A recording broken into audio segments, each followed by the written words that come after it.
first of its kind in Contra Costa County, police in Antioch will no longer be the first responders to a mental health crisis. A new team is hitting the streets with the goal of taking on lower-level 911 calls. So the shift is happening at a time when Antioch's police department is dealing with its own crisis. 38 officers are on leave right now as part of investigations into racist text messages and police misconduct continue. Now, even before that, the police department has been under scrutiny.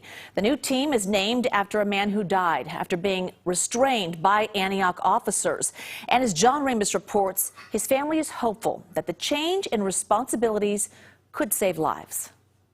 In recent years, the Antioch Police Department has had a rocky relationship with the community it is sworn to serve. Today's effort was meant to remove some responsibilities from the department, and everyone here, including the police, think that's not such a bad idea. 3, 2, 1. Yeah! A ceremonial ribbon cutting as the city of Antioch cut its police department out of the business of dealing with mental health crises. The event officially introduced the Angelo Quinto Community Response Team, named in honor of a young man who died after police responded to his mental health episode. His sister Bella told the crowd she is still haunted by her decision to call authorities for help. I welcomed people into his home who existed within a culture of prejudice and dehumanization, and that's a regret that I'll live with forever. But now there is somebody else to call. The Community Response Team, or CRT, is trained to calm chaotic situations like Angelo Quinto's rather than suppress them by force. Had that been done and had he been just kept in a calm state and people would have spoken to him, I think he'd be alive today.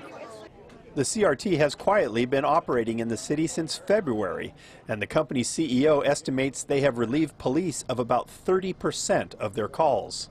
The police, once they realized that we were actually really easy to work with and a real professional organization, I think that they've been really excited, and so have we. We embrace them. We need their help and assistance as well, and so this is a joint effort for sure. It is too bad that sometimes things have to get really bad before they get better. We tend to ignore problems all too often. Things are so polarized that it's difficult to exert change because people take sides. This is not about taking sides. It's about finding the appropriate tools to preserve people's civil rights, human rights, in a way that just makes sense for the community. Antioch is the first city in Contra Costa County to have a non-police crisis response team. But with the epidemic of mental illness facing the Bay Area and the country, it will likely not be the last. So John also tells us the crisis response team is dispatched through the normal 911 emergency call system. And again, they're only sent to non-violent, non-life-threatening situations.